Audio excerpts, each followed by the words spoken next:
কিয়ামতের পূর্বে এই পৃথিবীতে বহু কিছু ঘটবে। এই সম্পর্কে রাসূলুল্লাহ সাল্লাল্লাহু আলাইহি ওয়াসাল্লাম থেকে বেশ কিছু লক্ষণ এবং আলামত বর্ণনা করা হয়েছে। আপনাদের যদি স্মরণ থাকে, গত মাসের ওই খুতবাতেও আমি একটা আলামত বলেছিলাম যে এই পৃথিবী ততদিন পর্যন্ত কিয়ামত হবে না যতদিন পর্যন্ত এই পৃথিবীর নেতৃত্ব কোনো মন্দ লোকদের হাতে চলে না যাচ্ছে। যখন এই পৃথিবীর এই রাষ্ট্রের দায়িত্বগুলো মন্দ লোকদের হাতে চলে যাবে, এই পৃথিবীর ক্ষমতা যখন মন্দ লোকের দ্বারা পরিচালিত হবে, রাসূল সাল্লাল্লাহু আলাইহি ওয়াসাল্লাম বলছেন তোমরা জেনে নিও তারপরেই কিয়ামত সংগঠিত হবে, তার আগে নয়। তো পৃথিবী সেই দিকেই যাচ্ছে। আর 1 মাস হয়নি বক্তব্য দিয়েছিলাম, তার বাস্তব রূপ আপনারা এখন দেখতে পাচ্ছেন যে আমাদের নেতৃস্থানীয় ব্যক্তিরা কারা সেই জায়গাগুলোকে দখল করে নিচ্ছে। তার চেয়েও মারাত্মক আরেকটা লক্ষণ আজকে আমি আপনাদের কাছে তুলে ধরব, যেটা হয়তো আমি মনে করি এটা ইনশাআল্লাহুল আজিজ এটা আমার বাড়াবাড়ি নয়, কারণ আপনাদের সাথেই তো থাকি, আমি আপনাদের ঘরের সন্তান, আপনাদের এলাকায় বসবাস করি। আমি মনে করি খুতবার আগে কোনো দিন আপনি এইভাবে ভাবেননি যে এই বিষয়টা এতটা মারাত্মক। সেটা হচ্ছে এই, রাসূলুল্লাহ সাল্লাল্লাহু আলাইহি ওয়াসাল্লাম বলেছিলেন কিয়ামতের পূর্বে এলমকে উঠিয়ে নেওয়া হবে। এলমকে উঠিয়ে নেওয়া হবে মানে এলম হ্রাস পাবে এবং অজ্ঞতা বেড়ে যাবে। এই সম্পর্কে রাসূলুল্লাহ সাল্লাল্লাহু আলাইহি ওয়াসাল্লাম থেকে বেশ কিছু হাদিস রয়েছে। একটা হাদিস আপনি পাবেন যা ইমাম বুখারী এবং মুসলিম উভয়ে তাদের কিতাবে উল্লেখ করেছেন, মুত্তাফাকুন আলাইহির হাদিস। আনাস রাদিয়াল্লাহু তাআলা তিনি বর্ণনা করেছেন যে ক্বালা রাসূলুল্লাহ সাল্লাল্লাহু আলাইহি ওয়াসাল্লাম ইন্না মিন আশরাতিস সাআতি আইয়ুরফা আল ইলমু ওয়া ইয়াবসুতা আল জাহলু। রাসূলুল্লাহ সাল্লাল্লাহু আলাইহি ওয়াসাল্লাম থেকে তিনি কোট করেন যে রাসূলুল্লাহ সাল্লাল্লাহু আলাইহি ওয়াসাল্লাম বলেছেন যে নিশ্চয়ই কিয়ামতের আলামতগুলোর মধ্য থেকে এই আলামতগুলো ঘটবে। তার একটা হচ্ছে আইয়ুরফা আল ইলম, ইলমকে উঠিয়ে নেওয়া হবে। ওয়া ইয়াবসুতা আল জাহল, মূর্খতা অজ্ঞতা বিরাজ করবে। ওয়া ইউশরাবুল খামর, তখন মানুষ মদ পান করবে। ওয়া ইয়াজহারা জিনা, জেনা আম হয়ে যাবে, যার তার মধ্যে এই পাপ পাওয়া যাবে। তো এই হাদিসের মধ্যে কয়েকটা গুণ উল্লেখ করা হয়েছে, যে হাদিসটি আপনি ইমাম বুখারী রাহিমাহুল্লাহ তার কিতাবুল ইলম 3 নম্বর অধ্যায়ে 10 নম্বর পর্বে গিয়ে পেয়ে যাবেন। হাদিস হচ্ছে 80। এবং ইমাম মুসলিম রাহিমাহুল্লাহ তিনি তার কিতাবের 48 নম্বর অধ্যায় কিতাবুল ইলম উল্লেখ করেছেন। হাদিস নাম্বার হচ্ছে 6678, 6687, মানে 6678 পেয়ে যাবেন। আনাস রাদিয়াল্লাহু তাআলা থেকে বর্ণিত। এই হাদিসের মধ্যে প্রায় 4টা গুণের কথা আছে। আর অন্যান্য হাদিসগুলোর মধ্যে আছে যে ইলম উঠে যাবে, ওয়াতাজহারুল ফিতান, ফিতনা আম হয়ে যাবে, এবং মানুষ মদ পান করবে। ওয়াতাজহারুল হার্জ, এবং হার্জ বৃদ্ধি পাবে। হার্জ কি বলা হয়েছে? হত্যা। এরকমের বহু গুণ আছে, আর প্রত্যেকটা গুণ সম্পর্কে এক একটা খুতবার প্রয়োজন। ইনশাল্লাহ একটা খুতবায় কভার হবে না, তবে আমরা চেষ্টা করব পরবর্তীতে সেই দিকগুলো নিয়ে আলোচনা করতে। আজকে আমাদের টপিক্সের বিষয় সেটা হচ্ছে কিয়ামতের পূর্বে ইলমকে উঠিয়ে নেওয়া হবে এবং অজ্ঞতা বিরাজ করবে। ঠিক এই হাদিসটাই ইমাম মুসলিম রাহিমাহুল্লাহ আরেকটা শব্দে এনেছেন, যা আবু হুরায়রা রাদিয়াল্লাহু তাআলা তার বর্ণনাকারী। তিনি বলছেন যে ক্বালা রাসূলুল্লাহ সাল্লাল্লাহু আলাইহি ওয়াসাল্লাম ইয়াতাকারাবুজ জামান, কিয়ামতের পূর্ব মুহূর্তে সময় সংকীর্ণ হয়ে যাবে। 1 বছর আপনার কাছে মনে হবে গত মাস, 1 বছর পার হয়ে যাবে, আপনার কাছে মনে হবে যে মাত্র 1 মাস হয়তো আমি অতিবাহিত করেছি, যে গত 1 মাস হয়েছে, কুরবানি গেছে বা রমজান গেছে, আরেক রমজান চলে আসছে। এতটা সংকীর্ণ হয়ে যাবে সময়। এবং আপনার কাছে মাস মনে হবে যে গত সপ্তাহে, যেমন গত খুতবাটা দিয়েছি 1 মাস ওভার হয়ে গেছে, 5টা খুতবা পরে আমি এসেছি, কিন্তু মনে হচ্ছে যে কয়েকদিন আগে খুতবা দিয়েছে। তারপর রাসূলুল্লাহ সাল্লাল্লাহু আলাইহি ওয়াসাল্লাম বলেছেন সপ্তাহ মনে হবে একটা দিন, আর দিন মনে হবে এক একটা মুহূর্তের মতো। ইয়াতাকারাবুজ জামান, তখন কি হবে? ওই সময়ের ঘটনা এগুলো যে রাসূলুল্লাহ সাল্লাল্লাহু আলাইহি ওয়াসাল্লাম বলেছেন, তখন ইলমকে কবজ করে নেওয়া হবে, মেরে দেওয়া হবে, মানে ইলমকে এই পৃথিবী থেকে বিদায় করে দেওয়া হবে। এই হাদিসটা ইমাম মুসলিম তার ইলমের অধ্যায়ে রয়েছে, ওটা ছিল 6678, আর এটা পাবেন আপনি 6685, মানে 6685 নম্বর হাদিস। এই হাদিসকে কেন্দ্র করে আমরা 3টা দিক নিয়ে আপনার কাছে আলোচনা পেশ করব। তার একটা হচ্ছে, যেই ইলম বলা হয়েছে কিয়ামতের পূর্বে উঠে যাবে, এই ইলম কোন ইলম, কোন জ্ঞান, কোন বিদ্যার কথা এই হাদিসে বলা হয়েছে, এবং সেটা কিভাবে উঠে যাবে। আর এই পৃথিবী থেকে যদি সেই ইলম উঠে যায়, তাতে আমার আপনার কি ক্ষতি, এই পৃথিবীবাসীর কি ক্ষতি হবে, এই তিনটা হচ্ছে মোটা মোটা দিক, যদিও প্রত্যেকটা দিকের আলাদা আলাদা বৈশিষ্ট্য রয়েছে। আমি চেষ্টা করব খুব সংক্ষিপ্তভাবে আপনার কাছে সে কথাগুলো তুলে ধরতে। প্রথমে আপনার কাছে আমি প্রমাণ করব যে এই এলম হচ্ছে শরীয়তি এলম। এই এলম হচ্ছে ওহির জ্ঞান, যেটা আল্লাহ সুবহানাহু ওয়া তাআলার পক্ষ থেকে মুহাম্মদুর রাসূলুল্লাহ সাল্লাল্লাহু আলাইহি ওয়াসাল্লামের উপরে নাজিল করা হয়েছিল, সেই জ্ঞান। আর রাসূলুল্লাহ সাল্লাল্লাহু আলাইহি ওয়াসাল্লাম যেই জ্ঞান আমাদের কাছে রেখে গেছে, এটা হচ্ছে সেই জ্ঞান। আর সেই জ্ঞান হচ্ছে শরীয়তি জ্ঞান। কারণ রাসূলুল্লাহ সাল্লাল্লাহু আলাইহি ওয়াসাল্লাম তিনি বলেছেন, ইমাম বুখারী রাহিমাহুল্লাহ তিনি তার পর্বে 10 নম্বর পর্বে, তার এলমের অধ্যায়ের 3 নম্বর অধ্যায়ের 10 নম্বর পর্বে হাদিসটাকে উল্লেখ করেছেন মুআল্লাক হিসাবে, কোনো হাদিসের নাম্বারিং কোট করেনি, কিন্তু ওই হাদিসটা ইমাম তিরমিজি রাহিমাহুল্লাহ তার কিতাবুল এলমে 39 নম্বর অধ্যায়ের একটা পর্বে তিনি হাদিসটাকে কোট করেছেন, যে হাদিস হচ্ছে 2682, মানে 2682 নম্বর হাদিস। তাতে আছে রাসূলুল্লাহ সাল্লাল্লাহু আলাইহি ওয়াসাল্লাম থেকে কোট করা হয়েছে, আবি দারদা রাদিয়াল্লাহু তাআলা আনহু তার বর্ণনাকারী, তিনি বলেছেন, ইন্নাল উলামাউ হুম ওরাসাতুল আম্বিয়া, পৃথিবীর আলেমরা হচ্ছেন নবীদের ওয়ারিস। বাবা থেকে যেমন সন্তান সম্পত্তি ভাগ পায়, মানে বাবার যা কিছু রেখে যাবে তার ওয়ারিস কে হয়? তার সন্তানরা হয়। আর রাসূলুল্লাহ সাল্লাল্লাহু আলাইহি ওয়াসাল্লাম যা কিছু রেখে গেছেন তার ওয়ারিস বলা হয়েছে আলেমদেরকে। ইন্নাল আম্বিয়াউ লাম ইউওয়ারিসু দিনারান ওয়ালা দিরহামান, রাসূল সাল্লাম বলছেন যে আল্লাহর নবীগণ পৃথিবীতে কারো কাছে ধন সম্পত্তি রেখে যায় না। তারা কি রেখে যায়? ইন্নামা নবীরা রেখে যায় ওয়ার রাসু আল এলম, তারা এলম রেখে যায়। তাহলে রাসূলুল্লাহ সাল্লাল্লাহু আলাইহি ওয়াসাল্লাম আমাদের কাছে কোন এলম রেখে গেছে? যেটা আল্লাহর পক্ষ থেকে তার উপরে নাজিল করা হয়েছে, সেটা হচ্ছে কোরআন এবং সুন্নাহর জ্ঞান। যারা বলে যে কোনো এলমই তার অন্তর্ভুক্ত, আমরা তার কথার আমি তার মানি না সে কথা, কারণ এই এলম হচ্ছে কোরআন এবং সুন্নাহর জ্ঞান। এই এলম হচ্ছে সেই এলম যেটা হচ্ছে রাসূল সাল্লামের হাদিসের মাধ্যমে আমরা জানতে পারি।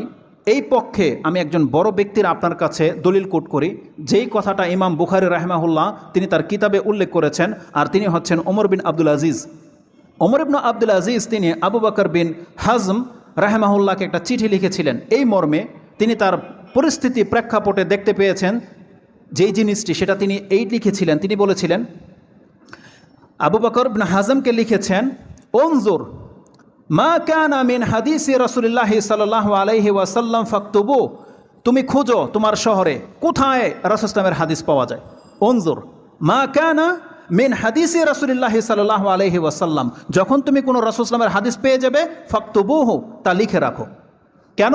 ইন্নী খিফতু, আমি ভয় করছি, ইলম বিলুপ্ত হয়ে যাওয়ার ভয় করছি, ওয়া যাহাবাল উলামাউ, এবং আমি আলেমদের এই পৃথিবী থেকে হারিয়ে যাওয়ার ভয় করছি। মানে দুইটা কথা তিনি বলেছিলেন। কেন রাসূল সাল্লামের হাদিসকে লিপিবদ্ধ করতে হবে?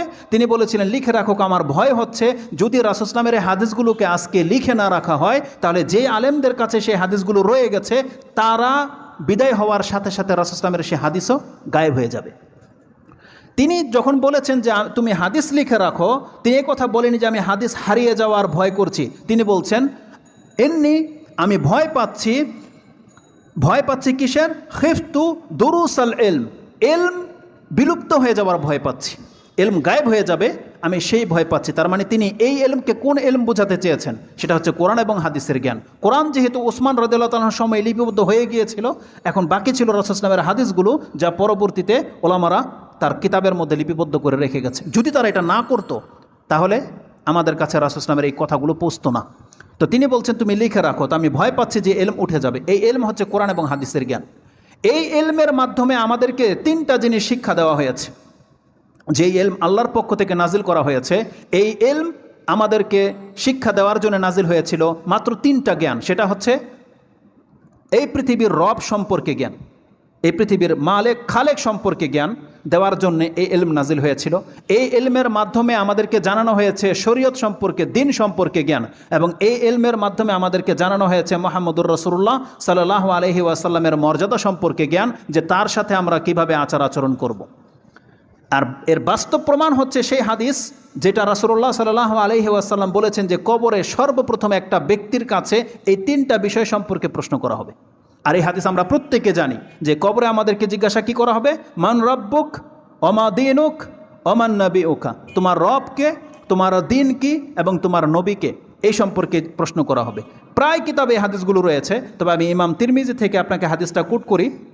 আপনি চাইলে ইমাম তিরমিজি রাহিমাহুল্লাহর 46 নম্বর পর্ব, এটা হচ্ছে তাফসিরের অধ্যায়, তাতে সূরা ইব্রাহিম 14 নম্বর সূরার 27 নম্বর আয়াতের তাফসিরে গিয়ে আপনি পেয়ে যাবেন। হাদিস হচ্ছে 3120 নম্বরে। তাতে রাসূলুল্লাহ সাল্লাল্লাহু আলাইহি ওয়াসাল্লাম থেকে একটা হাদিস কোট করা হয়েছে।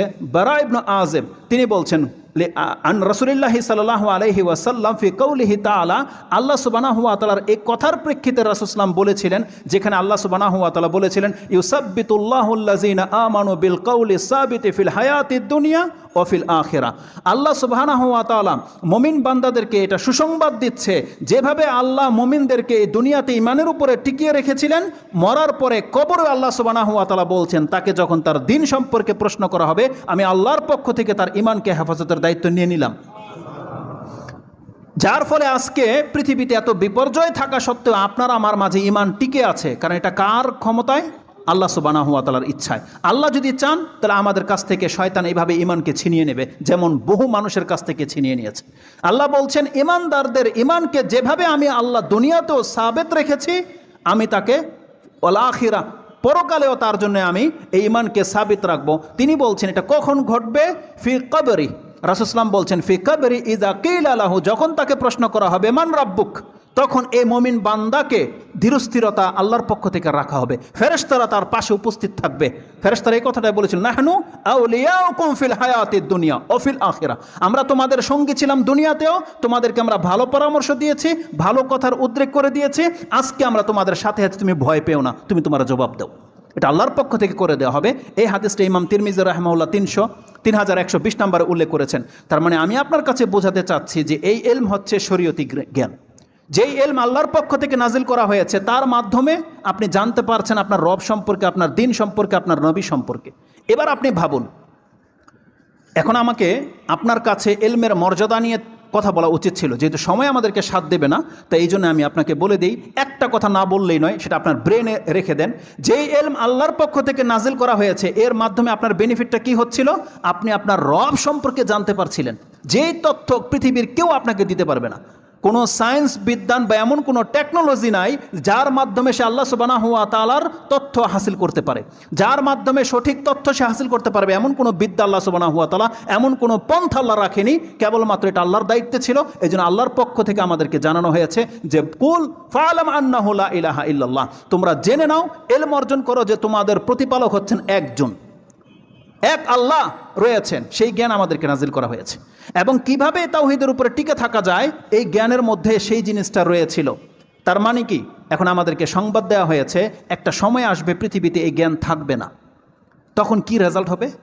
এই জ্ঞান যখন পৃথিবী থেকে ছিনিয়ে নেবে, তখন পৃথিবী মানুষ জানবে না তার রবকে, জানবে না তার ধর্ম কি, জানবে না মুহাম্মদ সাল্লাল্লাহু আলাইহি ওয়াসাল্লাম বলেও কেউ এসেছিল, জানবে না। হাদিসে শব্দটা রয়েছে যে সালাত থাকবে না, কোনো মানুষ জানবে না যে নামাজ কি জিনিস, কোনো মানুষ জানবে না যে সিয়াম কি জিনিস, সাদকা কি জিনিস। তবে বৃদ্ধ কিছু লোক বাকি থাকবে, তারা বলবে আমরা আমাদের পূর্বপুরুষদেরকে লা ইলাহা ইল্লাল্লাহ এই কথাটা বলতে শুনেছিলাম, আমরা এটাই বলতে থাকবো, আমরা জানি না ধর্ম কিছু। কোন পরিস্থিতি পৌঁছবে আপনি চিন্তা করেন। যেখানে প্রথম কথা হচ্ছে, এটা একটা চমৎকার একটা এক্সাম্পল আছে যেটা আমি আজকে ফিল করেছি। আমাদের এখানে এলম নাই, আমাদের এলম হচ্ছে এই সিম কার্ডে। আমাদের এলম কোথায় আছে এখন? আমাদের ওই পেন ড্রাইভের মধ্যে, হার্ড ডিস্কের মধ্যে।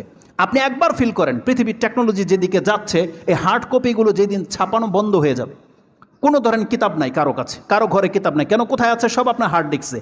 যেই দিন এই ইলেকট্রিসিটি যদি বন্ধ হয়ে যায়, আপনার হার্ড ডিস্ক কিয়ামত পর্যন্ত আর খোলার ক্ষমতা আপনার নাই, ওটাকে ফেলে দিতে হবে ডাস্টবিনে। আর ওটা ফেলে দেওয়া মানে আপনার এলম সব জ্বলে যাবে, কারণ আপনার এখানে কোনো এলম নাই। তো এলম তো সব আপনি ওখানে জমা করেছিলেন, আপনার ব্রেনে নাই সেই কথা, কারণ আপনার আমলও নাই। কারণ আপনি তো মনে করেন যে আমার যখন যেটা প্রয়োজন হবে আমি ওখান থেকে নিয়ে নেব, কিন্তু আপনি আমল নাই, প্র্যাকটিস নাই, তাহলে আপনার সেটা থাকবে না। যেই দিন এটা হারিয়ে যাবে, সেদিন দেখবেন আপনি এলম শূন্য। আর পৃথিবী ওই দিকে যাচ্ছে, আর এটা রূপক কিছু নয়। কেমন হবে এটা আল্লাহ সুবহানাহু ওয়া তাআলা বেটার জানে। তো রাসূলুল্লাহ সাল্লাল্লাহু আলাইহি ওয়াসাল্লাম বলেছেন, এলমটা এই পর্যায়ে উঠে যাবে যে একজন ব্যক্তি জানবে না তার ধর্ম কি, আর তা শুরু হয়ে গেছে। সেই বিষয়টা নিয়ে আমি আপনার কাছে আজকে কথা বলতে এসেছি। আমি আপনাকে দেখাবো সে নমুনাটা কেমনে হয় যে এলম যে উঠে যাচ্ছে। তো আল্লাহ সুবহানাহু ওয়া তাআলা যে এলম নাজিল করেছিলেন, এই এলম পৃথিবী থেকে বিদায় নেবে। কিভাবে বিদায় নেবে? এই সম্পর্কে একটু উদাহরণ দেই।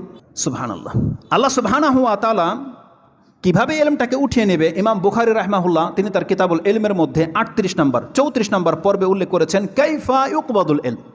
এই পর্বটা হচ্ছে কিভাবে এলম উঠে যাবে পৃথিবী থেকে, সেই পর্ব। তিনি তাতে যে কথাটা উল্লেখ করেছেন তাতে কয়েকটা হাদিস আমি এমন পেলাম যে আল্লাহ সুবহানাহু ওয়া তাআলা যেভাবে আমাদেরকে এলম দিয়েছে, এই এলম আল্লাহ আপনার অন্তর থেকে ছিনিয়ে নেবে না, আল্লাহ কেড়ে নেবে না যে আপনি ভুলে গেছেন, সকল উঠে দেখবেন সব ভুলে গেছেন, অন্তর থেকে কিছু নাই, এমনটা হবে না।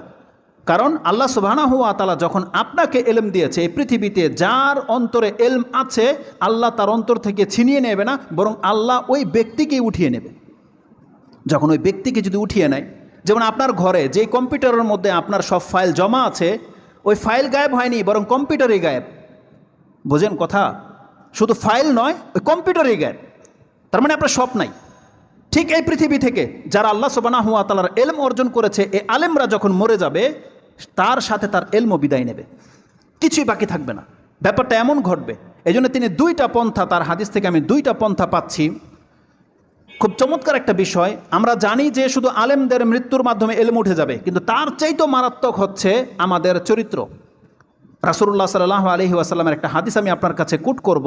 রাসূলুল্লাহ সাল্লাল্লাহু আলাইহি ওয়াসাল্লাম বলেছেন, কোনো ব্যক্তি যখন তার ধর্মের কর্ম ছেড়ে দেবে, ধর্ম মোতাবিক আমল করবে না, জেনে নেন সেই জাতি অজ্ঞ। তার মানে কোনো ব্যক্তি যদি জানে একটা কোরআন আছে আপনার ঘরে, কোরআন পড়তেও জানেন, কিন্তু আপনি কোরআনের উপর আমল করেন না, আপনি কোরআন হাফেজ হয়েও আপনি অজ্ঞ, জাহেল। রাসূল সাল্লাল্লাহু আলাইহি ওয়াসাল্লাম বলছেন আপনি হচ্ছেন জাহেল। কেমন জাহেল? আসুন এটাকে বোঝানোর জন্য একটা এক্সাম্পল দিই। প্রথমত এলম উঠে যাবে দুইটা মাধ্যমে। এক হলো কিছু মানুষ আছে দাবি করবে যে আমি জানি, কিন্তু আমল করে না, আর প্রচার প্রসারও করে না। তাহলে এই তার প্রচার প্রসার না করা আর আমল না করা, এটা হচ্ছে একটা কারণ এলম উঠে যাওয়ার। কারণ আপনি যেটা জানতেন বা বইয়ে যেটা আছে ওটা ওইভাবে থেকে গেছে। এখন আপনি যেদিন মারা যাবেন, আপনার সন্তান তো জানলো না সেই এলম যেটা আপনার মধ্যে ছিল।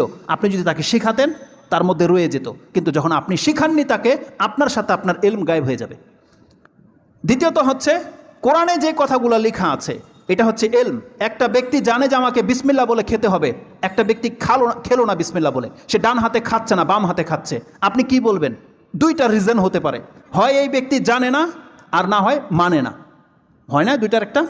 হয় বলবেন জানে না, আর না হয় মানে না। তার মানে যেই ব্যক্তি মানে না আর যেই ব্যক্তি জানে না, এই দুই ব্যক্তির মধ্যে কোনো পার্থক্য আছে? কাজ তো করা হলো না। এখন এই ব্যক্তি জানে না বিদায় করলো না, আর এক ব্যক্তি জেনে শুনে করলো না। বরং ওই ব্যক্তির চেয়ে বেশি মারাত্মক হচ্ছে যার কাছে এলম ছিল কিন্তু আমল করলো না।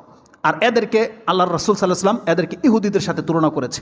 যারা জানে না তাদেরকে বলা হয়েছে খ্রিস্টান, আর যারা জেনে আমল করে না তাদেরকে রাসূল সাল্লাল্লাহু আলাইহি ওয়াসাল্লাম ইহুদিদের সাথে তুলনা করেছে। আর এর তাফসীর আপনি পেয়ে যাবেন সূরা ফাতিহার মধ্যেই। আমাদেরকে বলা হয়েছে ইহদিনাস সিরাতাল মুস্তাকিম সিরাতাল্লাযিনা আনআমতা আলাইহিম, তাদের পথ যারা আপনার পক্ষ থেকে অনুগ্রহ প্রাপ্ত হয়ে গেছে, গায়রিল মাগযুবি আলাইহিম ওয়ালাদ-দাল্লিন। এখানে দুইটা দল থেকে পানাহ চাওয়া হয়েছে, যাদের উপর আপনার গজব হয়েছে এবং যারা দাল্লিন মানে পথভ্রষ্ট। কারা পথভ্রষ্ট? খ্রিস্টানরা, যারা জানে না আল্লাহকে কিভাবে পেতে হবে কিন্তু নিজের মতো করে ইবাদত করে। আর মাগযুব কারা? বলা হয়েছে ইহুদিরা। ইহুদিদের কাছে তাওরাত ইনজিলের পূর্ণ জ্ঞানটা ছিল, কিন্তু তারপরও তারা তাওরাত আর ইনজিলের প্রতি আমল করতো না, এই জন্য আল্লাহর গজব তাদের উপরে বলা হয়েছে। সূরা ফাতিহার তাফসীর আপনি পেয়ে যাবেন। তো রাসূলুল্লাহ সাল্লাল্লাহু আলাইহি ওয়াসাল্লামের একটা হাদিস থেকে যেটা জানা যায়, যারা নিজেদেরকে হাফেজ দাবি করেন, যারা নিজেদেরকে অনেক বড় মাপের আলেম দাবি করেন, কিন্তু আপনার আমলে যদি সেটা প্রকাশ না পায়, তাহলে আপনাকে রাসূল সাল্লাল্লাহু আলাইহি ওয়াসাল্লাম জাহেল বলেছে। আসুন সেই হাদিসটা আমি আপনাকে কোট করে দেখিয়ে দিই। ইমাম বুখারী রাহিমাহুল্লাহ, না এই হাদিসটা ইমাম ইবনে মাজাহ তিনি তার কিতাবুল ফিতনার মধ্যে এনেছেন। হাদিস হচ্ছে 4048 পেয়ে যাবেন। ওই হাদিসটা ইমাম তিরমিজি রাহিমাহুল্লাহ তার ইলমের অধ্যায় এনেছেন 2653, মানে 2653 নম্বর হাদিস। হাদিসের বর্ণনাকারী হচ্ছে জিয়াদ ইবনুল লাবিদ, প্রখ্যাত সাহাবী বা প্রসিদ্ধ একটা হাদিস রয়েছে জিয়াদ ইবনুল লাবিদের। তিনি বলছেন যে কালা রাসূলুল্লাহ সাল্লাল্লাহু আলাইহি সাল্লাম, কোনো একদিন এই আলোচনা করতে গিয়ে তিনি বলছেন, যাকা ইনদা আওয়ানা জাহাবাল ইলম। রাসূল সাল্লাম বলছেন এমনইভাবে একটা সময় আসবে যখন ইলম উঠে যাবে। জিয়াদ বিন লাবিদ তিনি বলছেন, ইয়া রাসূলুল্লাহ কাইফা ইয়ারফাউল ইলম, কিভাবে ইলম উঠে যাবে? ও নাকরাউল কোরআন, জ্ঞানী, তিনি অবশ্যই জ্ঞানী ছিলেন এবং তিনি রাসূল সাল্লাল্লাহু আলাইহি ওয়াসাল্লামকে এক পারফেক্ট জবাবটাই দিয়েছিলেন। তিনি বলেছেন, ইয়া রাসূলুল্লাহ ইলম কিভাবে উঠে যাবে? আমরা কোরআন পড়তেছি, ওয়ানাকরাউ আবনাউনা, আমাদের সন্তানদেরকে আমরা কোরআন শেখাচ্ছি, ও আবনাউনা ওয়ায়ুকরাউহু আবনাউনা আবনাহুম, এবং আমাদের সন্তানরা তাদের সন্তানদেরকে কোরআন শিখাবে ইলা ইয়াউমিল কিয়ামা। এইভাবেই তো কিয়ামত পর্যন্ত এই সিলসিলা জারি থাকবে। তাহলে কিভাবে ইলম উঠে গেল? জবাবটা তো চমৎকার, তাই নয়? আমি যদি কোরআন পড়ি, আমার সন্তানকে যদি কোরআন শিখায়, ওর সন্তানকে যদি শিখায়, এইভাবেই তো কিয়ামত পর্যন্ত যাবে। যদি এটা হতো তাহলে তো অবশ্যই কিয়ামত পর্যন্ত যেত। কিন্তু এটা কি হচ্ছে? আমরা কয়জন ব্যক্তি হাত উঠাতে পারবো যে আমরা কোরআন জানি? কয়জন ব্যক্তি? আর যারা কোরআন জানি তারা কয়জন ব্যক্তি বলতে পারবে যে আমরা আমাদের সন্তানদেরকে, স্ত্রীদেরকে সেই কোরআন শিক্ষার প্রতি তালিম দিচ্ছি, গুরুত্ব দিচ্ছি? কয়জন বলতে পারবে? কারণ আমরা তো ধর্মের শিক্ষা শিখি না, এক তো এদিকে যাচ্ছে। বরং রাসূল সাল্লাল্লাহু আলাইহি ওয়াসাল্লাম যে কথাটা বলেছে তিনি ধরেই নিলেন, হ্যাঁ যারা হাফেজ, যারা অন্যকে হাফেজ করাচ্ছে, যারা কোরআন মুখস্থ করছে, তাদের চরিত্রটা কি? রাসূল সাল্লাল্লাহু আলাইহি ওয়াসাল্লাম বলছেন, ইবনে জিয়াদ, আমি তোমাকে মদিনার মধ্যে অনেক বড় একজন জ্ঞানী ভাবতাম। তুমি কি দেখছো না? আওয়া লাইসা হাযিহিল ইয়াহুদ ওয়ান নাসারা ইয়াকরাউনা তাওরাত ওয়াল ইনজিল, তুমি কি এই ইহুদি এবং নাসারাদেরকে দেখো না? তারা কি তাওরাত এবং ইনজিল পড়ে না? বলে পড়ে। তাহলে যারা তাওরাত এবং ইনজিলের জ্ঞান যাদের মধ্যে আছে, রাসূল সাল্লাল্লাহু আলাইহি ওয়াসাল্লাম বলছেন লা ইয়ামালুনা মিম্মা ফিহিমা, তারা, তাদের চরিত্র কি? তারা তাওরাত এবং ইনজিল মুখস্থ রাখে, পড়ে, জানে, তাদের কাছে রয়েছে, কিন্তু রাসূল সাল্লাল্লাহু আলাইহি ওয়াসাল্লাম বলেছেন লা ইয়ামালুনা বি শাইইন মিম্মা ফিহিমা, এই তাওরাত এবং ইনজিলে যে কথাগুলো আছে তার সামান্যতম আমল তারা করে না, তার সামান্যতম আমল তারা করে না। তার মানে কি? মুসলিমের বর্ণনা, তিরমিজির বর্ণনা কি রয়েছে? ফামাজা তুগনি আনহুম, এই তাওরাত এবং ইনজিল তাদের কি ফায়দা হয়েছে? আল্লাহ যে তাদেরকে তাওরাত এবং ইনজিল দিয়েছিল, তাদের কি ফায়দা হয়েছে যখন এটার উপর আমল করে না তারা? তাহলে আজকে আমাদের অবস্থাটা আপনি লক্ষ্য করেন। এই কোরআন আল্লাহ আমাদের উপর নাজিল করেছে, আপনি বলেন এই কোরআন থেকে আমাদের কয়জন ব্যক্তি আমরা ফায়দা পেয়েছি? কয়জন ব্যক্তি আমরা উপকৃত হতে পারছি কোরআন থেকে? শুধুমাত্র কোরআন থেকে একটা কাজে আমাদের একটা জাতি ফায়দা নিচ্ছে, সেটা হচ্ছে জারফুক, টোনা, টোটকা, ওই তাবিজ কবজ, ওই জায়গার মধ্যে শুধুমাত্র সে কোরআন থেকে বেনিফিট নিচ্ছে। এছাড়া আর আমরা অধিকাংশ হাফেজ বাংলার সমাজে, আমি তো দুঃখ করে বলি এই কথাটা, যেটা আজকে সমাজে হচ্ছে আমাদের বিপক্ষে সব দল। আজকে লক্ষ্য করে দেখেন, বাংলার জমিনে যদি হাজারো লাখ হাফেজ থাকে, তাহলে সেই দেশে পুতুল পূজা হতে পারে? কি মনে করেন আপনি? রাসূল সাল্লাল্লাহু আলাইহি ওয়াসাল্লাম তো বলেছে যাদের কাছে জ্ঞান আছে তার আমল ওই তা প্রকাশ করে দেবে, তার জ্ঞান আছে। তাহলে আমাদের সমাজে যখন আমল নাই, তাহলে এই দাবি করা বৃথা যে আমরা জ্ঞানী। যেখানে কোরআনের জ্ঞান আছে আপনি বলছেন, আর আপনি এখন পর্যন্ত ওই নারী নেতৃত্ব রেখে দিয়েছেন, যেটা আপনি জানেন যেটা জায়েজ নাই। আপনি জানেন যে কবর মাজার পূজা এগুলো হচ্ছে হারাম, অথচ লাখো হাফেজ থাকতে এখন পর্যন্ত বাংলার জমিনে মাজারের পূজা হয়, এখন পর্যন্ত মাজার কেন্দ্রিক শিরক হয়, এখন পর্যন্ত নতুন নতুন মূর্তি উদ্ভাবন হচ্ছেই। তাহলে আপনি কি করে কথা দাবি করেন যে আপনার কাছে কোরআনের জ্ঞান আছে? এটা তো ওই ব্যক্তি পারে যার জ্ঞান নেই, ওই ব্যক্তি পারে, কারণ যে জানে না। কিন্তু যেই ব্যক্তি জানে দাবি করার, এটা হয় কি করে যেখানে হাজারো লাখো মুসলিম আমরা রয়ে গেছি? তার মানে বোঝা যাচ্ছে আমাদের চরিত্রটাও ইহুদি নাসারাদের মতো হয়ে গেছে। আমরা কোরআন তো পড়ি, কিন্তু কোরআনের উপর যে আমল করতে হবে সেটা আমরা করি না। একটা অজ্ঞ লোক যেমন আমল থেকে ফারেক, আমরা জানি দাবি করি, তারপর আমাদের আমল নাই। রাসূল সাল্লাল্লাহু আলাইহি ওয়াসাল্লাম এই কথাটাই বলেছে, তুমি কি দেখো না ইহুদি নাসারাদেরকে? ওরা তো তাওরাত ইনজিল পড়ে কিন্তু আমল নাই। তো তোমরাও কোরআন পড়ছো, কোরআনের আমল নাই। এই কথাটা আল্লাহ সুবহানাহু ওয়া তাআলা সূরা ফুরকান 25 নম্বর সূরার 30 নম্বর আয়াতে উল্লেখ করে দিয়েছিলেন। এবং আল্লাহ সুবহানাহু ওয়া তাআলা বলেছেন কিয়ামতের মাঠে আল্লাহ তার রবকে বলবে, ইয়া রাব্বি ইন্না কওমি ইত্তাখাযু হাযাল কুরআনা মাহজুরা। আল্লাহ সুবহানাহু ওয়া তাআলার কাছে বিচার দেবে, ইয়া রাব্বি, হে আমার প্রভু, হে আমার মালিক, আমার জাতি এই কোরআনটাকে তার একটা পরিত্যক্ত বস্তু হিসেবে গ্রহণ করেছিল। পরিত্যক্ত বস্তু। অধিকাংশ মানুষ আমরা পড়তেই জানি না, যারা পড়তে জানে তারা অর্থ বুঝি না, আর অধিকাংশ মানুষের অবস্থা কি? সে কোরআন পড়তেই জানে না। তাহলে আমরা কি পরিত্যক্ত বস্তু হিসেবে ছেড়ে দেয়নি? তাহলে আমরা পরিত্যক্ত বস্তু হিসেবে ছেড়ে দিয়েছি। এই কোরআন এইভাবে আমাদের কাছ থেকে উঠে যাবে। তো রাসূলুল্লাহ সাল্লাল্লাহু আলাইহি ওয়াসাল্লামের একটা দিক নির্দেশনা হচ্ছে এলম কিভাবে উঠে যাবে। মানুষ আমল করা ছেড়ে দেবে, ধর্মকর্ম করবে না, তার মানে সেই রাষ্ট্রে ইসলাম নাই। কারণ যেই রাষ্ট্রে আমল থাকবে বোঝা যাবে যে সেই রাষ্ট্রে ইসলাম রয়েছে। কিন্তু যেখানে আমল হবে না, যেই ঘরে ইসলামের চর্চা হয় না, তার মানে আপনি জেনে নেন সেই ঘরে ইসলাম নাই। এটাই না অর্থ। যেই ঘরে যদি আমল হবে তাহলে আমরা দাবি করব সেই ঘরে ইসলাম আছে। যে ঘরে আমলই হবে না, তাহলে কি করে আপনি দাবি করবেন যে সে ঘরে ইসলাম আছে? এবার আপনি মাপবেন কত ঘরে বা কোন ঘরগুলোতে ইসলামের চর্চা হয়, সেগুলো হচ্ছে মুসলিম ঘর। আর যেই ঘরে ইসলামের চর্চা হয় না, শুধু দাবি সে করছে যে আমি জ্ঞানী বা আমি মুসলিম, কাল কিয়ামতের মাঠে কাল কঠিন শাস্তির আওতায় তাকে ফেলা হবে। তো একটা কারণ হচ্ছে এই যে এলম উঠে যাবে মানুষের কর্ম না করার কারণে। দ্বিতীয় কারণ যে চলে আসি আমি, এখানে কিছু কথা ছিল, ওটা আমি বলতে পারতেছি না, তো আরেকটা কথা বলে দিই। ওমর ইবনে আব্দুল আজিজ তিনি ওই চিঠির মধ্যে এই কথাটাও লিখেছিলেন, তুমি ভালো করে স্মরণ রাখো কেন তোমাকে এলমকে লিখে রাখতে বললাম, জেনে নাও, লা ইয়াহালিকু হাত্তা ইয়াকুনা সিররান, এলম ততদিন পর্যন্ত গায়েব হবে না যতক্ষণ পর্যন্ত এলম গোপন না থেকে যাবে। তার মানে কি, যেই দিন এলম গোপন হয়ে যাবে এটা ওখানেই ধামাচাপা পড়ে যাবে। আজকে আপনি লক্ষ্য করে দেখেন, কোরআন এবং সুন্নাহর প্রচার প্রসার না হওয়ার কারণে আমরা 30 বছর পরে কোরআন সুন্নাহর হাদিসের দাওয়াত পেলাম। 30 বছর পর, কত বছর পর? 30 বছর। কেউ 60 বছর পরে পেয়েছেন, কেউ 50 বছর পরে পেয়েছেন কোরআন সুন্নাহর দাওয়াত। আপনি যদি মরে যেতেন তার আগেই, অবস্থাটা কি হতো বলেন? আজকে যারা আমরা কোরআন সুন্নাহর দাবিদার, আমরা যারা কোরআন সুন্নাহর দিকে এসেছি, আমরা দাওয়াত পেলাম তো এই 20 শতাব্দীতে। যদি এর আগে যদি আল্লাহ আমাদেরকে মেরে দিত, আমরা ওই জাহেল থেকে মরে যেতাম। এলেম গুপ্ত ছিল। ফরাজিকান্দা আমাদের 8 কিলোমিটার দূরে, 7 কিলোমিটার, যাত্রাবাড়ি আমাদের 10 কিলোমিটার দূরে। এই মিডল পয়েন্টের কোনো লোক এটা বলতেই পারবে না যে আহলে হাদিস বলে কোনো জাতি আছে। এটা কোনোদিন আমার কান স্পর্শ করেনি। আমি শুনেছি গিয়ে সৌদি আরব থেকে। কেন হয়েছে এটা? কারণ প্রচার প্রসার নাই। আল্লাহ সুবহানাহু ওয়া তাআলা রহম করে ডক্টর জাকির নায়েকের উপরে, যে তার মাধ্যমে আল্লাহ সুবহানাহু ওয়া তাআলা একটা পুরো পৃথিবীতে একটা বিপ্লব এনে দিয়েছে, যে কোরআন সুন্নাহর প্রচারটাকে তিনি ঘরে ঘরে প্রবেশ করে দিয়েছেন। এর একটা বদলতে আমরা একটা হক জানতে পেরেছি যে হ্যাঁ, কোরআন সুন্নাহ মতে কেউ আমাদেরকে ডাকে। এখন আপনি বিচার করে দেখেন, রাসূলুল্লাহ সাল্লাল্লাহু আলাইহি সাল্লামের 1400 বছর ধরে যে সুন্নতটা কিতাবের মধ্যে লেখা আছে, কিন্তু আমার আপনার আমলে আসেনি। গোপন ছিল না এতদিন? এলম গোপন ছিল না? যদি এটা আমাদের কাছ থেকে না আসতো, এইভাবে ধামাচাপা দিয়ে দিত। এই জন্য আজকে আমাদের জাতির কাছে 1400 বছর ধরে একটা জিনিস গোপন হয়ে আছে। আমিন বলতে হয় তারা জানে না, রফলিদান করতে হয় তাদের কাছে হাদিস পৌঁছেনি, তারা মানে না এগুলো। তারা আমাদেরকে বলছে এমন এমন হাদিস, সুবহানাল্লাহ, আমি যখন কথা বলি নাম্বারিং সহ, এবং আমি চেষ্টা করি প্রসিদ্ধ হাদিসের কিতাব থেকে হাদিস বলতে, অনেক ভাই কমেন্ট করে যে রাসূল সাল্লাল্লাহু ওই হাদিস, এরা আহলে হাদিসদের দিকে এই হাদিস ঠেলে দেয় কি, যে রাসূল সাল্লাল্লাহু বলেছে তোমাদের কাছে এমন এমন হাদিস পেশ করা হবে যা তোমাদের বাপদাদা কোনোদিন শুনে নাই। সুবহানাল্লাহ। আর তোমাদের বাপদাদা তো শুনবে কি করে? তোমরা তো হাদিসের চর্চাই করো না। বুখারীর হাদিস যদি সে বলে যে তোমার বাপদাদা শুনে না, এমন হাদিস তোমরা প্রচার করবে, এটা কি দোষ আমাদের না ওদের? ইমাম বুখারী রাহিমাহুল্লাহ, সুবহানাল্লাহ, মানে আশ্চর্য লাগে না কথাগুলো? তারা আমাদের দিকে ঠেলে দেয় যে আমরা এমন এমন হাদিস পেশ করি আর নাকি জীবনে কোনোদিন শুনে নাই, অথচ হাদিস বুখারী মুসলিমে আছে। আল্লাহ হেদায়েত করে এদেরকে।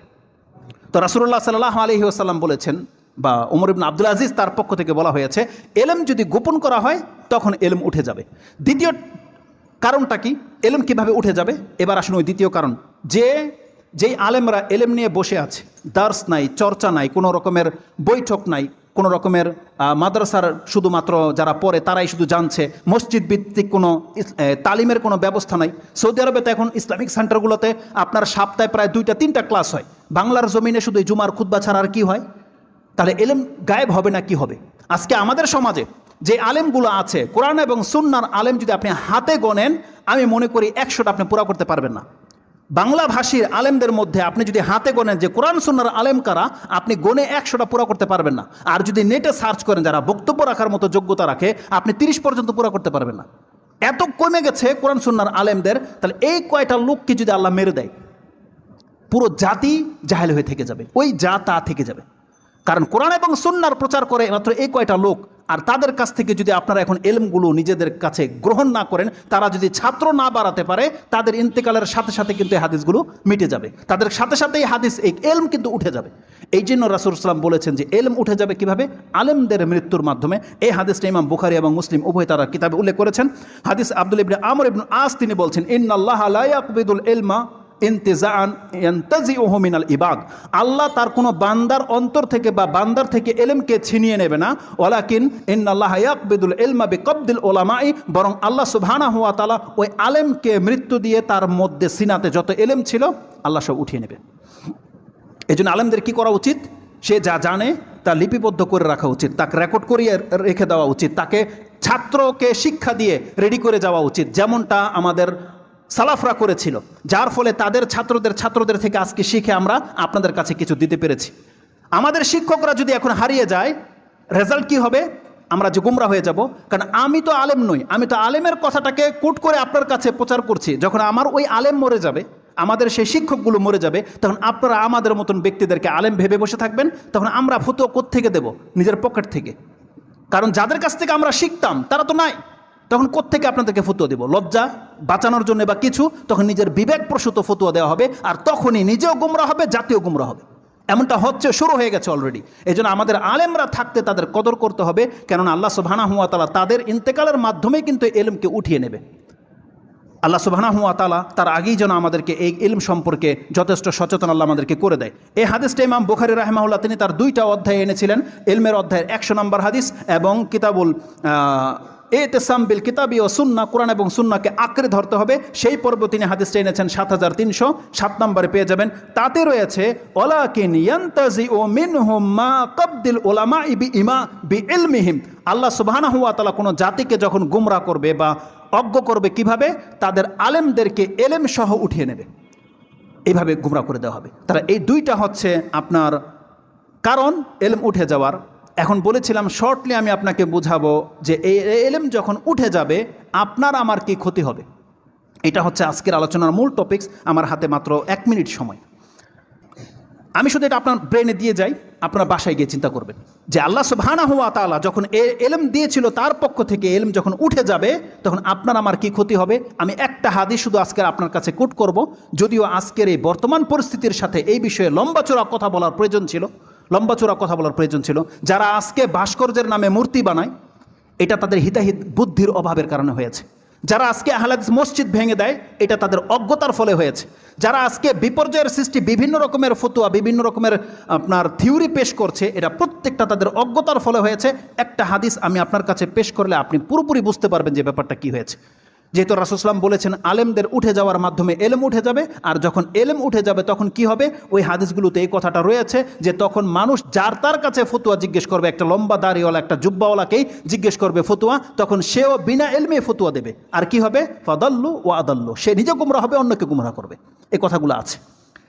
যেই হাদিসটা আমি আপনার কাছে কোট করব বিদায়, যে এলেম উঠে গেলে যে পুরো জাতির মধ্যে কত বড় ক্ষতি হয়, একটা হাদিস খুব চমৎকার, যেটা আপনার বিবেককে খুলে দেবে। আব্দুল ইবনে আব্বাস বলছেন এই পৃথিবীর ইতিহাসে যে মূর্তি পূজা দেবতায় কিভাবে পরিবর্তন হয়ে গেল, মূর্তি ভাস্কর্য দেবতায় কিভাবে হয়ে গেল, ওই ঘটনাটা আব্দুল ইবনে আব্বাস থেকে আপনি নিয়ে নেন। ইমাম বুখারী রাহিমাহুল্লাহ তিনি সূরা নূহ 71 নম্বর সূরার 22 নম্বর আয়াতের 21 নম্বর আয়াতের তাফসিরে উল্লেখ করেছেন। হাদিস হচ্ছে 4920 নম্বর হাদিস।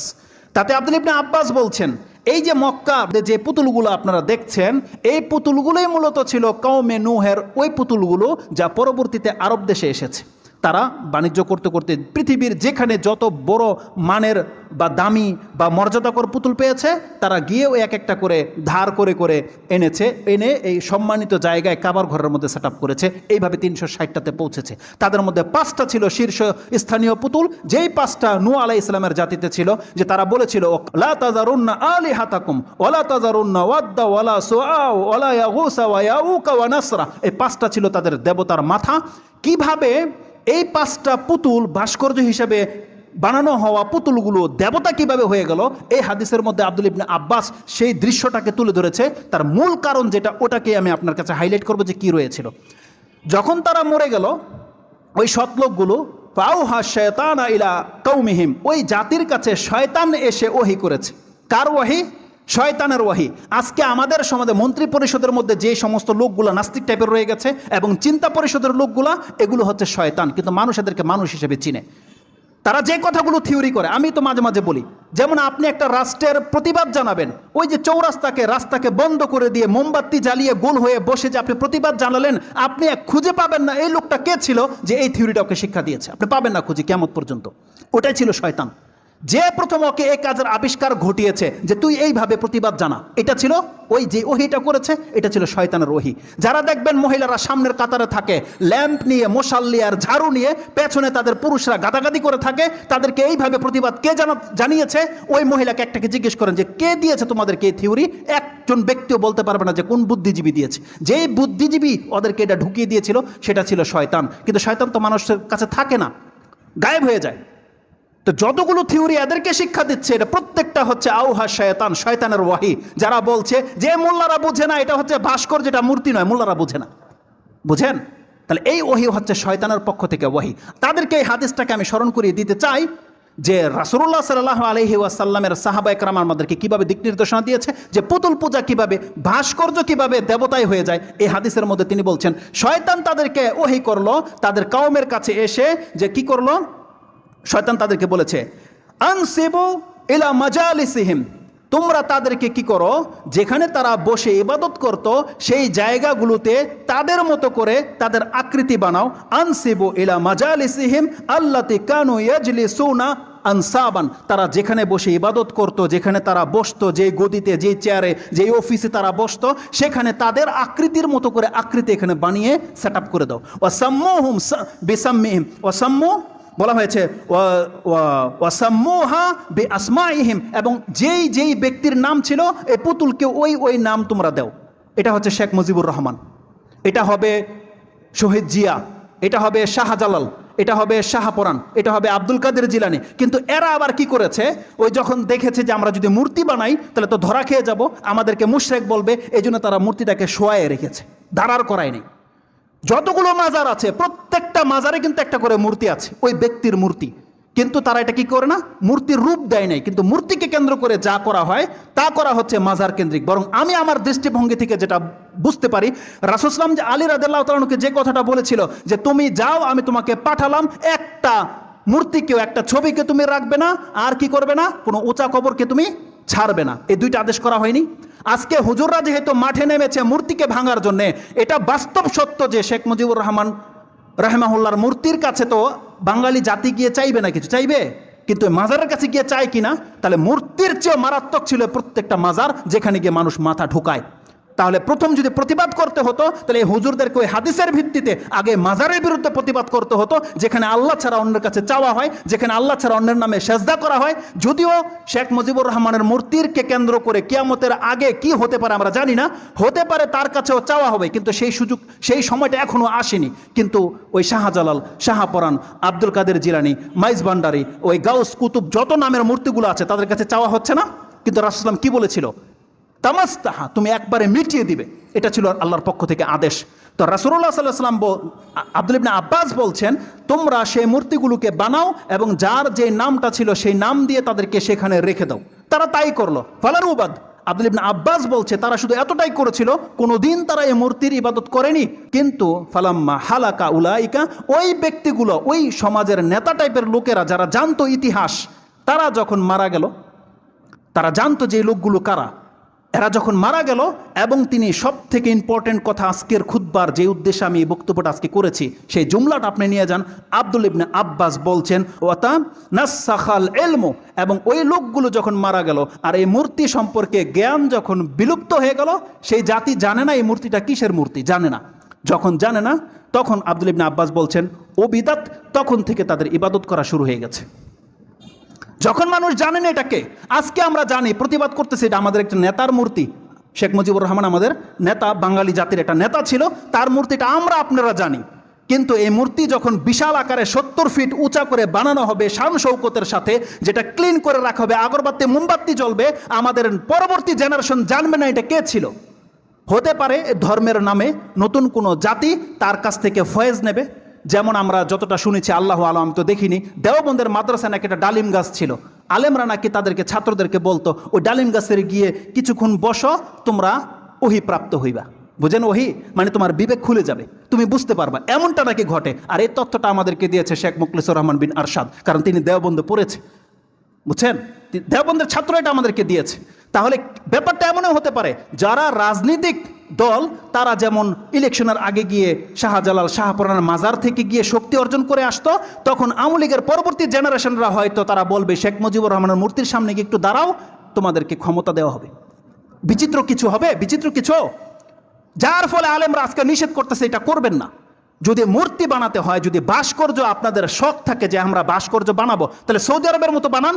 সৌদি আরবের প্রত্যেকটা রাস্তার মোড়ে মোড়ে ভাস্কর্য রয়েছে, প্রত্যেকটা মোড়ে মোড়ে কি আছে, সমুদ্রের নিচে যত উন্নত মানের ডিজাইনের কিছু আপনার অ্যাকুরিয়ামে রাখা যায় এমন কিছু উদ্ভিদ তারা ভাস্কর্য করে রেখে দিয়েছে। আপনি করেন, এমনকি আপনাকে আল্লাহর পক্ষ থেকে অনুমতি দেওয়া হয়েছে যে আপনি কিসের ভাস্কর্য বানাতে পারেন। আব্দুল ইবনে আব্বাসের আরেকটা হাদিস নিয়ে নেন, এটাও ইমাম বুখারী রাহিমাহুল্লাহ এবং ইমাম মুসলিম কোট করেছে, যেটা আমি আজকে ফেসবুকে স্ট্যাটাস দিয়ে দিয়েছি। 2225 2225 নম্বর হাদিস বুখারীতে, এবং ইমাম মুসলিম 5433 নম্বর হাদিসে আব্দুল ইবনে আব্বাস এক ব্যক্তিকে বলছে, যদি একান্ত তোমাকে কিছু বানাতেই হয়, একান্ত কিছু তোমাকে আঁকতেই হয়, বেহাযিহি সাজারা, এই যে যতগুলো গাছ দেখতেছ এই গাছ তুমি আঁকো, হাযিহি সাজারা, এবং কুল্লি শাইইন লাইসা ফীহি রূহুন, এবং তুমি ওই সমস্ত প্রাণীর ভাস্কর্য বানাও যেগুলোকে আল্লাহ রূহ দেয় নাই, আত্মা দেয় নাই মানুষের মতো।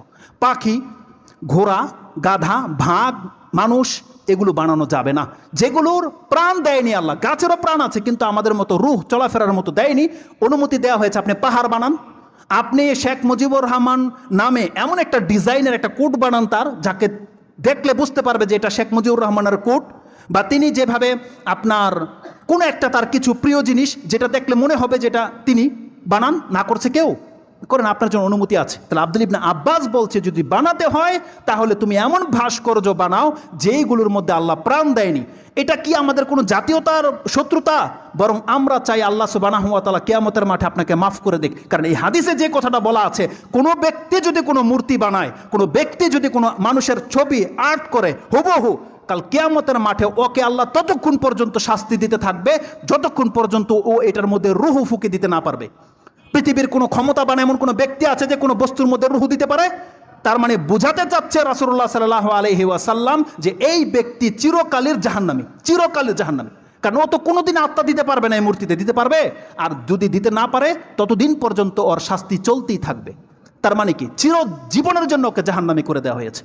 আল্লাহ সুবহানাহু ওয়া তাআলা যেন আমাদেরকে বোঝার এবং সে অনুযায়ী আমল করার তৌফিক দান করে।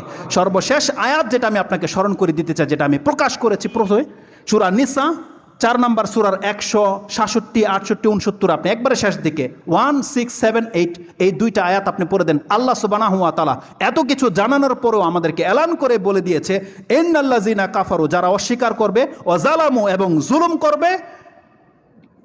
আল্লাহ সুবহানাহু ওয়া তাআলা এত দয়াবান হওয়া সত্ত্বেও তিনি বলছেন সুবহানাল্লাহ, যালামু লাম ইয়াকুনিল্লাহু লিয়াগফিরা লাহুম, আল্লাহ এমন নন যে আল্লাহ তাদেরকে ক্ষমা করে দেবে। বলছে যে আল্লাহ এমন নন যে আল্লাহ এদেরকে ক্ষমা করে দেবে। ইন্নাল্লাযিনা কাফারু ওয়া যালামু লাম ইয়াকুনিল্লাহু লিয়াগফিরা লাহুম ওয়ালা লিয়াহদিয়াহুম তারিকা, আর আল্লাহ তাদেরকে কোনো নাজাতের রাস্তাও দেখাবে না। আল্লাহ কাল কিয়ামতের মাঠে শুধু রাস্তা দেখাবে, ইল্লা তারিকা জাহান্নামা খালিদিনা ফিহা আবাদা। আল্লাহ বলছেন আমি তাদেরকে শুধু জাহান্নামের রাস্তাটা দেখিয়ে দেব, যে তোমরা এই পথে হাঁটো, তারা শুধু জাহান্নামে যাবে, তাদেরকে আমি জান্নাতের পথ দেখাবো না, আল্লাহ সুবহানাহু ওয়া তাআলা বলে দিয়েছে। অতএব আল্লাহ সুবহানাহু ওয়া তাআলার কাছে ইব্রাহিম আলাইহিস সালাম যে দোয়া করেছিল, আমি আমার জন্য এবং আপনারা প্রত্যেকে নিজের জন্য এবং পরিবারের জন্য সেই দোয়া করেন, জুনুবনি ও বানিয়া আন্না আবুদাল আসনাম, আল্লাহ তুমি আমাকে এবং আমাদের সন্তান এবং সন্তানের সন্তানদেরকে আল্লাহ তুমি পুতুল পূজা থেকে বাঁচিয়ে রাখো। আল্লাহ আমাদের পরিবারগুলোকে তুমি এই সমস্ত পুতুল, ছবি, মূর্তি থেকে তুমি হেফাজত করো। যেভাবে পুরো জাতি গুমরা হয়ে গেছে, আল্লাহ তুমি আমাদেরকে ঈমান দিয়েছো, এই ঈমান তুমি আমাদেরকে শিরিক দ্বারা নষ্ট করে দিও না। আল্লাহ তোমার পক্ষ থেকে তুমি আমাদেরকে সাবেত কদম রাখার তৌফিক দান করো এবং তুমি আমাদের ঈমানকে বাঁচিয়ে রাখো। আল্লাহ তোমার কাছে আমরা আশ্রয় চাচ্ছি। আল্লাহ সুবহানাহু ওয়া তাআলা যেন আমাদের এই কথাগুলোকে কবুল করে নেয় এবং আমাদের এই জাতিদের